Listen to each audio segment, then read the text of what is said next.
remarks. So, floor is yours.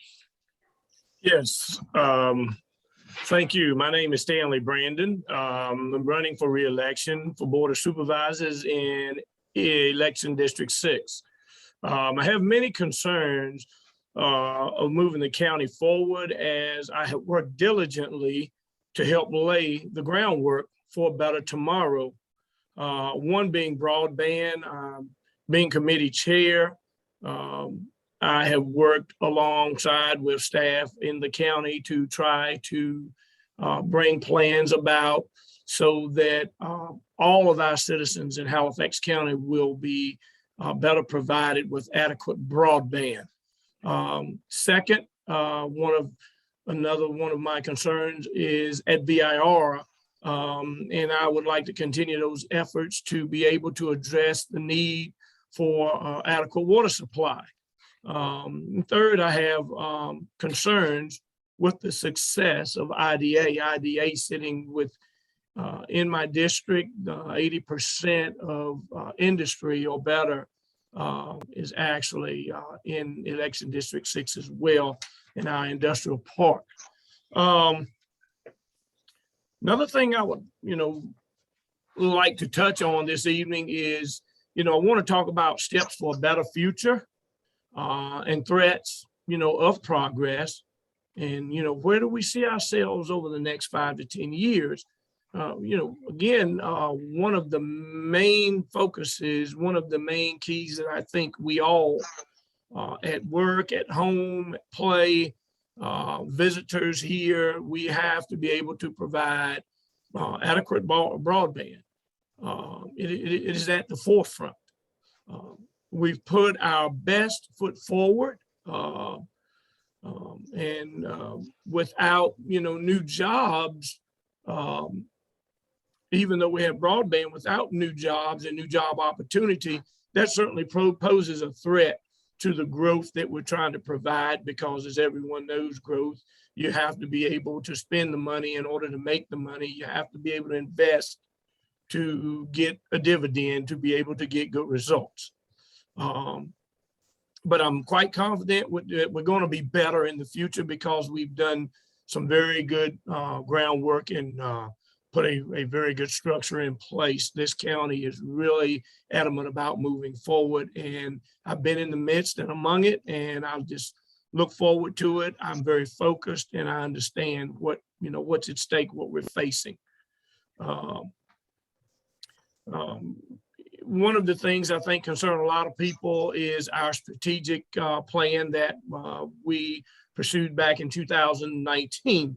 And with that being said, I think we had better than 2,000 citizens to be able to actively participate within the strategic plan. And we found that, one of the major things at the forefront at that time, I think the major item was our high school. And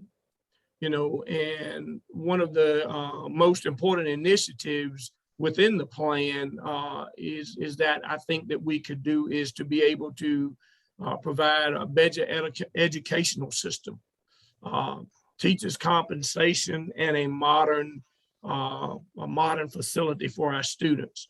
And again, to rebound, I live every day and every night. Broadband is in my heart, and we must have that alongside a great educational system, because broadband provides for opportunity, not just here in Halifax County, but it is the connect in how we move our citizens, our county forward. Another thing I'd like to talk about is I'd like to commend our citizens for passing a 70% rate of deciding to tax themselves 1% through a sales tax. And so that was outstanding, because it really tells me that our citizens, we Halifax County, understand the need for adequate facility. And we do have challenges with our facilities. And as everyone knows, from day to day, it appears that the cost is just going astronomical. So I've been asked so many times, how do I feel about the Board of Supervisors deciding to build a new high school? And quite frankly, when we first started talking, I think I had issues with, renovating versus new versus renovating, and trying to pinpoint where I was. Actually, I think today, as I review numbers and as this process is currently being discussed, I think the numbers stink, whether you renovate or you build new. And so where I really am is quite frank and honestly, the Board of Supervisors are paid elected officials, much like the Board of Supervisors. School board members are paid elected officials, much like the Board of Supervisors. And with that being said, I have to honor the work that they do. And I would trust that they would honor the work that the board does. They've chosen a direction, something that was definitely needed, not just keep discussing one way or the other and never making decisions, because again, the cost, the longer we go, continues to increase. But it is the board's decision. We are and should be accountable to our constituents. And it is my belief that we cannot live above our means. I think it is up to us to determine the cost. It is up to them what they would like to do, and the two boards sit down and work collectively to come to some type of agreement as to funds available and what we can do to make a decision on where we are with facilities, as well as number one in my book, teachers' compensation. That is vitally important when we talk about education in schools. We need adequate pay for our educators first.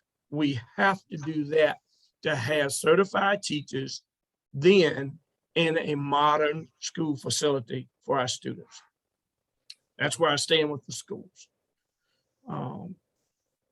Another problem or concern that I have is I look at, the people that are here in Halifax County, and many have to commute outside the county for work. And we do retain some, but how do we get better? How do we keep our people? How do we retain youth?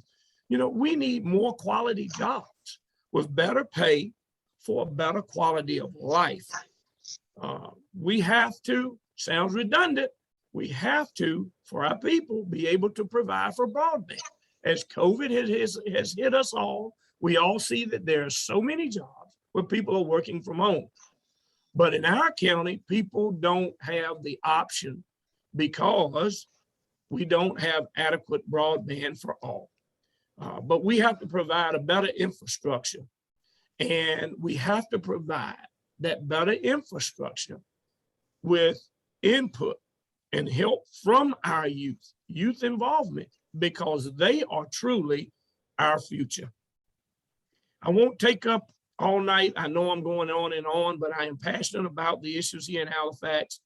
And I guess the only thing that I have left that maybe I didn't talk about, I have a couple of other issues, that maybe you don't see or you read in the paper or hear all the time. We'd love to hear that. Yeah, what should we be talking about? I think we need to look at where we are socially. This county, how our posturing is from a health standpoint, public safety, tourism, emergency services, elderly and retirement, minority, opportunity and diversity, and engagement, recreation of all age groups, and address the need of a declining population with over 50% living below the poverty level. Those are challenges. All of those are things that we need to, as a community, get better at. Economically, we need to be able to maintain the industry that's here in Halifax County, as well as cultivate it for growth. We need to not forget farming and the farming industry. timber and the timber industry. And we have initiatives in place, whether it be through land use, VEDP initiatives, and making better use of our local resources. Finally, educationally, not just through, secondary education, the high school and so forth, but I'd always turn to the higher ed center. We need to make sure that we have things in place. I think the higher ed center has done remarkable jobs in trying to determine how to provide for training and a better diversified workforce. Those are my major concerns. Those have been the areas that I have pledged to work for my community, and I continue. And in closing, I would like to say that I feel that I am the best candidate of the job because I am focused on the broad needs before us in this county. We have made some progress toward improvement, and I am confident that much progress is on the horizon in the near future. I like to take time every chance I get. I go back to campaigning at this moment, but I do ask for each and everyone's vote that is in District 6. Please help me to be able to better help us all so that I can see the structure that has been laid continue and see it through. Thank you. Stanley, excellent. Well done. We certainly appreciate your service to the community. And, I know you as well wish that there could have been a chance to exchange ideas and views with your opponent. As we wrap this up, first term in the books, what did you learn? What surprised you about the position? And what is it you want to do differently in the next 4 years? And we'll let you go. I don't expect you to cover it all. Yeah, you hit me with 3 of those, I believe, Nick, but nevertheless, yeah, I've got 4 years under my belt. I do have some experience. Sometimes it seems as though you're drinking from the fire hose, but I think that comes with the job. As one individual told me, when you drink from the fire hose, you drink what you can, and then that's the best you can do with it. Nevertheless, I've learned a tremendous amount. I've learned a tremendous amount about the process, getting a better understanding, but also being involved in the process to make it better work for us all. Nothing is perfect. We all have different ideas, but trust and believe in the capacity that I serve.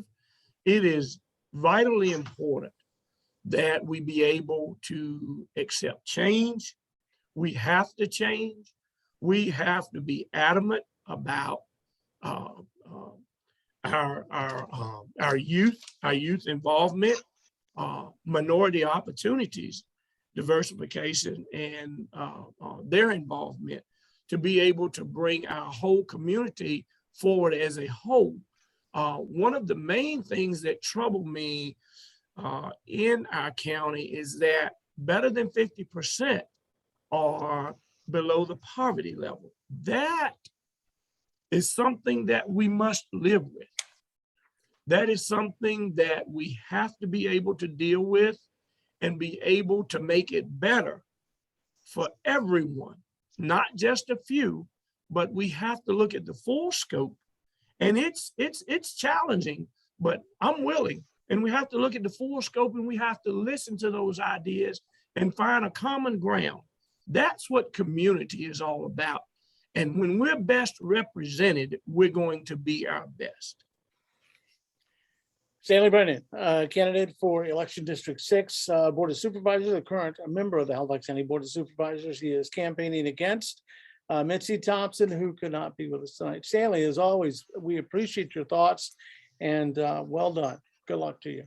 Thank you so much, Mr. Moore. Fair enough. Okay, we'll move on now to the candidates for school board in election District 6. Each candidate will have the opportunity for a 60 to 90 second opening statement. Our plan is to time the remarks. I'll say 60 seconds when we're there, and I'll say time when we reach 90 seconds, and move to the next candidate at that time. The Chamber's Candidates Forum is not a debate, but more of a roundtable discussion of the issues and opportunities that lie ahead of us as a community. The candidates have been asked to keep their replies succinct and unscripted. We're hoping for a free-flowing discussion. The goal is to spend about 3 minutes per question. And I'd like to take this moment to welcome to our broadcast Lacey Shotwell, Lacey K. Shotwell, and Sally Wade Adams. Sally is a write-in candidate. They are both running for school board. Ladies, good evening. We're going to begin with opening remarks, and we'll go in alphabetical order by the last name. With that said, Sally Wade Adams will begin, but once we get to closing remarks, we'll flip that, and at that time, Lacey Shotwell will go first. It's time now for the opening remarks, and please, during this, address the question who you are, why you're seeking election, and explain your position as you hope to achieve over the next 4 years. With that said, Sally, good evening. You have 90 seconds. Good evening. Hi, Nick. Hi, Mitzi. Hey, Lacey. Good to be here. Just a little bit about myself. I am a Halifax County native. I was born and raised in Halifax County. I attended public schools in Halifax County, graduated from Halifax County High School. From that point on, I went on, I have a master's degree in economics from Vanderbilt University. And I've worked as an economist. I've been an editor for a nationally distributed magazine. Worked as a business and sales associate executive in the insurance industry. So I have some business background there. I also have mom skills. I have 2 children, 2 sons, and I've had a lot of interaction with school boards as an advocate for both of them, one of which is special needs and the other is the talented and gifted. So I have worked with the teachers and school boards. 60 seconds. And I decided to run because I was approached by some members of my community that felt that my background and my skills would be a positive net benefit to the board. Fair enough, and under time, we appreciate that. Lacey Shotwell, you have the same opportunity now for opening remarks. Tell us who you are, why you're running for office, and detail your education, work experience, and life experiences, which may qualify you for election to school board. And you have 90 seconds. Great, thank you. So hello, my name is Lacey Shotwell. Education, I have a bachelor's degree in accounting. I've been working for the same company the last 20 years. I have extensive experience in accounting, accounting systems, business controls, process, and the last 10 years or so I've been in transformation. So I am currently the global transformation lead for my organization. Means I'm responsible for the end-to-end business process and responsible for identifying issues or areas for enhancement, investigating them, finding a solution, and then getting buy-in for that solution, and then implementing the changes as well. I have been a resident of Halifax County for almost 20 years now. I have 2 boys that currently both attend the Halifax County Middle School. Who am I? First and foremost, I'm a parent, obviously. We like to hunt and fish, swim, travel. We play hockey. We do obstacle course runs, home construction projects, and play with our animals. So I think my work experience gives me the skills to be able to do this job in an organized and professional manner. And being a parent means that I have a vested interest in what's going on in our schools right now. I have been attending the school board meetings for the last 1.5 years. I've been listening to the community, and I am ready and excited for the opportunity to represent District 6. Thank you, and both were under time. Very well. First question will come back to you, Lacey. And again, each candidate will have 60 seconds to respond. First question, what do you feel are the most important issues facing our school system? You have 60 seconds. Great. So I think first is teacher retention and morale. They are the backbone of our educational system. We need happy and healthy teachers to have a successful learning environment for our kids. And this isn't just salaries, this is appreciation, having a supporting administration, and listening to the issues that they're dealing with on a daily basis. And second, I think the students are so far behind in their learning. From virtual last year, especially for the elementary school kids, we've heard the challenges that the elementary school teachers have. They're trying to close that gap. We've seen the SOL scores. We've heard from teachers just last night where many of our 3rd grade students still have difficulties reading sight words, which is kindergarten level. if we're not able to get them back on track, it has the potential to negatively impact the rest of their lives. So this really has to be a focus area for us. And under time, very well. Sally Wade Adams, you have 60 seconds to address. What do you feel are the most important issues facing our school system? Well, I think today, we have 4 very critical areas that need to be addressed. We have new curriculum guidelines that have been issued out of Richmond that I am not sure that the public is really aware of the extent, how that's going to change how our children are taught in our schools. I think that there is definitely an issue with teacher retention and empowerment. We need to address the issues both from a financial perspective, from the salary, but also from other benefits and environment in which they work, which leads to the fact that we do have an aging, crumbling infrastructure in our schools across the board, elementary all the way to high school. And also the discipline issue. I mean, this is major, and this has been first in the forefront just recently in the news. It's been here for a while, and I think that's definitely going to be something that we need to address. And we have to address them all together simultaneously. Thank you, Sally. Let's move on to question number 2. Halifax County adopted a community strategic plan in 2019, as you heard Mr. Brandon refer to. It was a grassroots planning process involving over 2,000 citizens.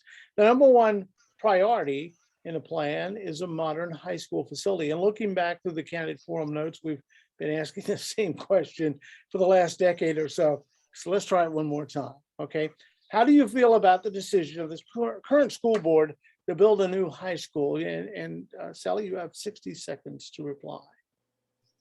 Well, I think, the decision to build a new school is the right direction we need to be going in. But I think we need to understand that, building a new school is not going to correct the issues that we have. I mean, you've got buildings and you've got contents. You can have a beautiful new building, but if you don't fix what's inside it, if you don't fix the discipline issue, if you don't fix the fact that our teachers need support from the administration and salaries that commensurate with their work levels, if we don't have that, if we don't have a curriculum that works for everyone, a new school building is just a building.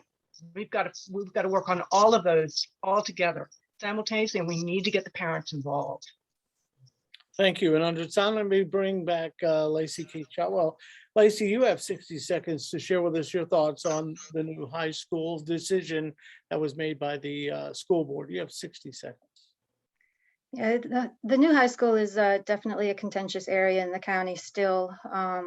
The decision has been made. My opinion on it, the current high school has a plethora of issues.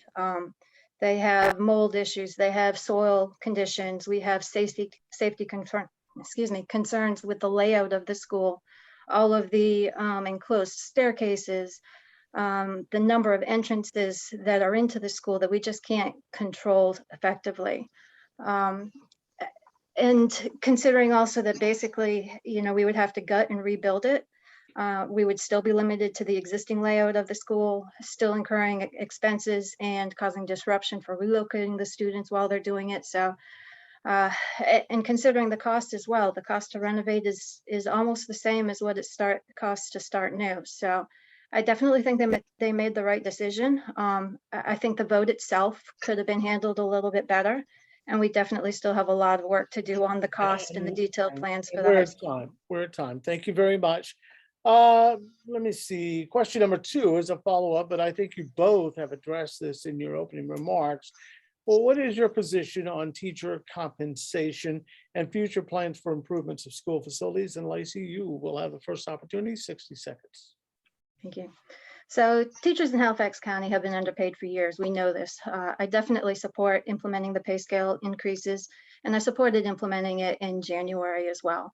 If the Board of Supervisors isn't able to do a mid-year approval, we have funding available from prior year overages. I would definitely recommend that they use that and implement the pay corrections this school year. I would also recommend that we implement performance-based incentives. The pay scale is based on years of service. We have teachers that go so far above and beyond, and they should be recognized and compensated as well. The facilities discussion, like we just talked about, is complicated. There's a lot of factors in there. We definitely need to do some more work, and I don't think we found the right solution for that yet. We still have 2 more community hearings on the elementary school discussions. Please come out, give us your input, any other ideas that we have. Okay, thank you. Well said and under time. Sally Wade Adams, you have 60 seconds to address the question. What's your position on teacher compensation and the future plans for improvements for school facilities? Well, I think the teachers should have a competitive salary, and I think we should pay them as much as we can. I'm a big proponent of merit pay, and I think that there are different areas that we can work on in terms of benefits that needs to be addressed. I think that there's other areas also in terms of like facilities. We need to improve their environment in which they work. It's not a monetary transfer, but it's something that improves the quality of their experience in teaching. As far as the facilities go, I mean, we've got a lot of stuff hitting us all at once. We've got construction costs going up like 23% since March of 2020. We've got GDP here in the state of Virginia, it's down 2.5%, Halifax County as well. We've got an increase in homeschooling. We've got an increase in distance learning. All of these factors, are going to affect what we do with this new school. Thank you. Thank you. That time. And COVID as well. The list goes on and on. Let's move on to question number 3. And Ms. Adams, this will come to you first. Talent retention is important for industry, for business, all organizations. And with our focus tonight, the school system, Halifax County Public Schools has lost a number of highly qualified and experienced educators to neighboring communities this year alone. The question I'll have for both candidates, how can you address the issue? And Sally Wade Adams, you have 60 seconds. Well, I mean, certainly we need to attract and retain excellent teachers. And I think our salary increases, we need to really be focused on that. Salary and benefits is one part of the package. There are other things, as I was talking a little bit about earlier, that we need to improve. Our teachers need to have know that they are going to be supported professional development. They need to know advancement ladder potential. They need to know they're working in a safe and secure environment. They need to know that they've got dedicated space where they can do their work. These are all things that all contribute to satisfaction with your job and hence retaining this talent. And I think those are areas where we can work to improve. Thank you. And under time, Lacey Shotwell, you'll have 60 seconds to address talent retention and keeping highly qualified and experienced educators.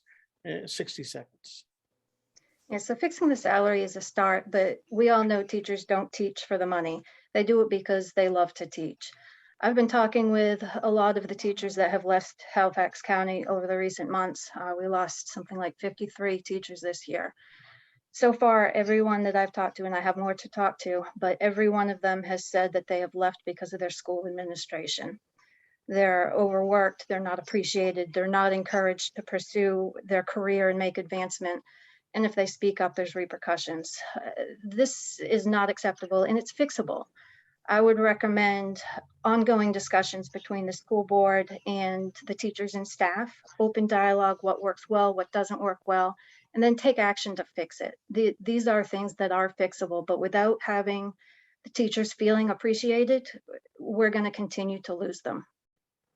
Thank you. And under time, and I know a lot of quality educators, and I understand they don't do it for the money, but just for the record, I'm all about the Benjamins. Okay, that's the only reason why I'm here tonight. Let's press on. Question number 4, and this will come back to you, Lacey. Share with us your view of the value of education, and will you be an advocate? And this has been an issue for a long time, maybe not so much now, but will you be an advocate for additional funding? You have 60 seconds. Sure. So I was actually the first in my family to go to college right out of high school. It enabled me to get a well-paying job with great benefits, but that is not for everyone. The CTA program at the high school is great. We heard about this last week at the school board meeting. the education that they're getting, the experience that they're getting in working with local companies as well. I would definitely like to see this be expanded with more programs and more collaboration with the local businesses as well. But we can't keep asking for more funding. Ultimately, that just means more taxes. So we need to look for efficiencies, cost savings, grants, funding sources from other areas. But more programs like this will definitely help the students and hopefully keep them in the community for longer. Thank you, Lacey. And Ms. Adams, you'll have 60 seconds to share with us your view of the value of education, and will you be an advocate for additional funding? Well, I think you measure the value of education in the skills, the way that you produce students and individuals who are productive members of society and in our community. I think that education should be giving everyone an equal opportunity to achieve and to succeed. There are many different levels of learning. There's school and textbook learning. We need to support STEM approaches. There's experiential learning. We need to really focus in on externship and internships. There is community learning. We need to educate our children about civics. We need a very civics program, strong civics program. And we also need to teach life skills. A lot of times people get out of school, they go work in a career and they don't even know how to do the basics of writing a check, or of course that's probably passe at this point, but it's teaching them to learn and get along in the world. So I would advocate funding. Oh, sorry. Right at time. Thank you very much. Let's move on to question number 5, and Ms. Adams, will come back to you. We know that successful communities work through collaboration. How would you plan to work cohesively with the Board of Supervisors? And you'll have 60 seconds. Well, I mean, I think that, we have to understand we're a community. We're working together. We don't work together. We don't stand together. We're going to fall apart. This is a very critical time in our county's history. We have got to move forward, and we got to bring to the table. We all have our different skills. We all have different outlooks, but we've got to talk to each other. We have to have face-to-face. We have to have dialogue. We have to respect each other's opinion. And we have to bring those parents into the conversation too, from the school board perspective. And I fully believe that we can reach agreement. We can get to where we need to go, but we've got to be open with each other, and we've got to be willing to listen to each other and respect each other's opinions and beliefs. Thank you. Under time, let's move back to Lacey Shotwell. Lacey, you have 60 seconds to discuss how you would plan to work cooperatively with the Board of Supervisors. So it's all about working as a team. You have to be able to look at an issue from all sides. Step in their shoes, as the saying goes. Consider what they're dealing with at the same time as dealing with what you're looking for out of it. If you can do that, then you can have that meaningful discussion with them and find a reasonable balance between the conflicting priorities. Several of the Board of Supervisors members have been attending the community meetings. I've had some discussions with some of them. They're definitely interested in the needs of the schools. I think we definitely need to be prepared when we have meetings with them, give them a proposal and be understanding of what they're dealing with, and factor that into our requests as well. Thank you. And under time, Ms. Shotwell, we will stay with you. Question number 6, being a school board member is difficult right now. How will you balance the competing interests in your decision-making, and also address who do you see as your primary constituency? You have 60 seconds. There is definitely a lot of action going on right now with the school board. I view it as a representative of not just the students and the parents, it's also the teachers, obviously District 6 residents, and the county as a whole. We all pay taxes. We all have one school system.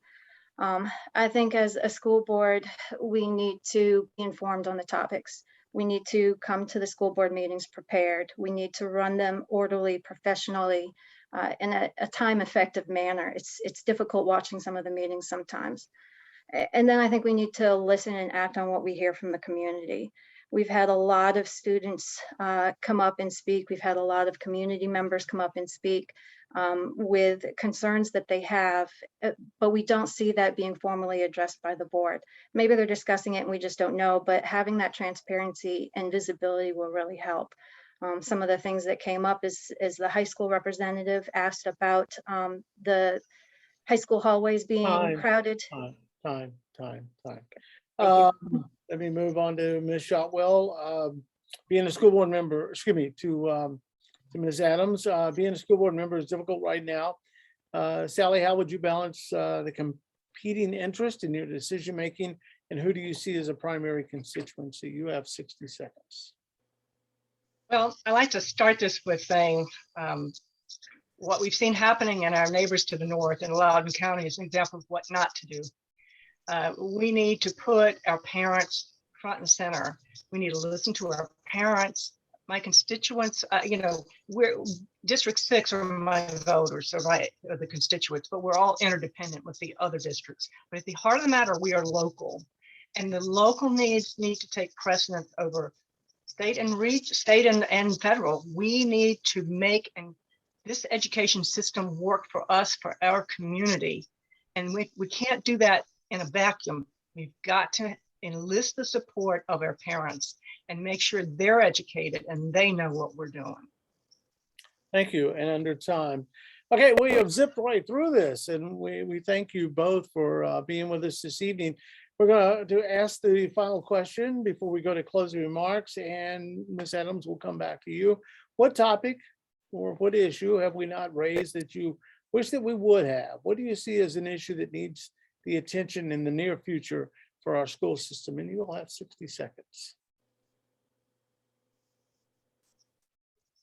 Are you asking me? Yes, I am, Sally. I'm sorry. It's all right. Well, I think the issues that are out there that are kind of like an elephant in the room is the curriculum guidelines, the equity guidelines. I think we need to have an open discussion in our community. There's a lot of information floating around out there, and I think we need to have a really good discussion about that. And I don't know if you followed what's happened in Virginia Beach schools and Fairfax County schools. The reading lists have been corrupted with, I'm going to be honest and say it straight out, pornography under the guise of educational materials. That needs to be evaluated. And I also think that, we need to talk a little bit about, the role of the school board, National School Board Association, Virginia State School Board Association. I don't like the fact that our parents are being classified as domestic terrorists. And I think that's something that needs to be put out there. And those are kind of the issues. Thank you. And right at time, we appreciate it. Same question to you, Ms. Shotwell. What topic or issue have we not raised that you wish we would have raised? What do you see as an issue that needs the attention in the near future for our school systems? Lacey, you have 60 seconds. Thank you. It was a great list of questions, hard to answer in 60 seconds as well. I think the one topic that you didn't cover, and I touched on it briefly a few minutes ago, but the learning gap from the past year and a half. If our kids can't read in the 3rd grade, they go to the 4th grade. If they can't read by the time they get to middle school, they're not going to learn to read. They don't teach reading. If we can't get ourselves out of this hole that we're in right now, it's going to derail these students for the rest of their lives. It is critical that we get the resources we need for the teachers, get the students the help that they need, and make sure that they catch up from what we've lost over the last 2 years. We've seen some of those presentations, what they're doing. We need to make sure it stays at the top of our list and make sure that we're making progress on this every month. Thank you, and well said. I have long been a proponent of no one can tell your story like you do. I do believe that the school system should be as opaque or as transparent as possible to share exactly what's going on, especially with curriculum, because there's so much out there that from my understanding, is not happening. We're going to move to closing remarks, and this time we're going to go to reverse alphabetical order. So Lacey Shotwell, you'll be first. You have 60 seconds for closing remarks. All right.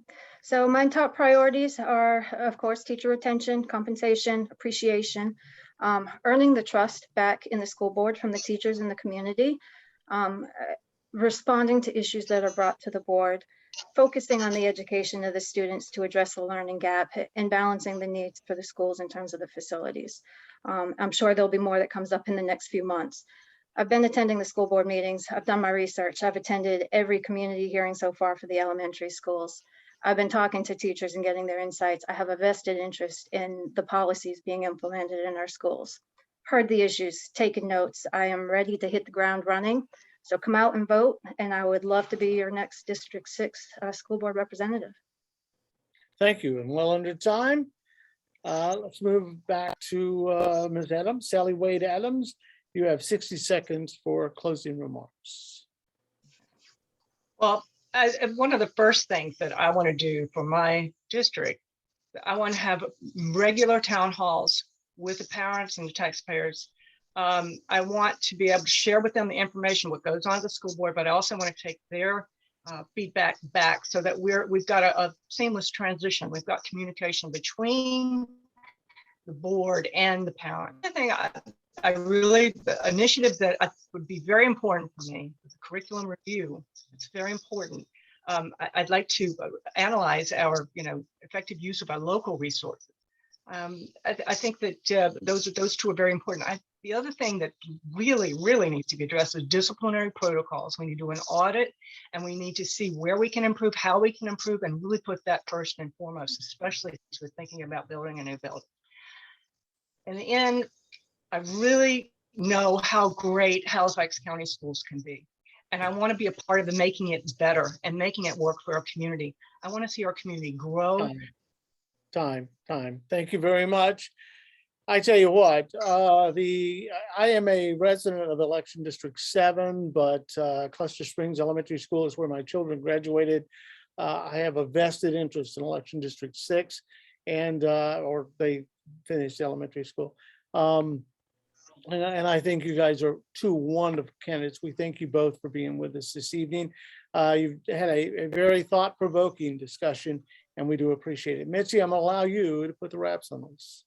Thank you, Nick.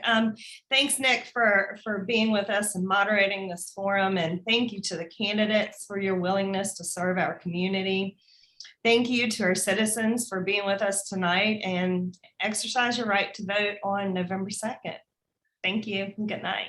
Mitzi, thank you very much. Stay tuned. We got a Thank news you. update next on HLS.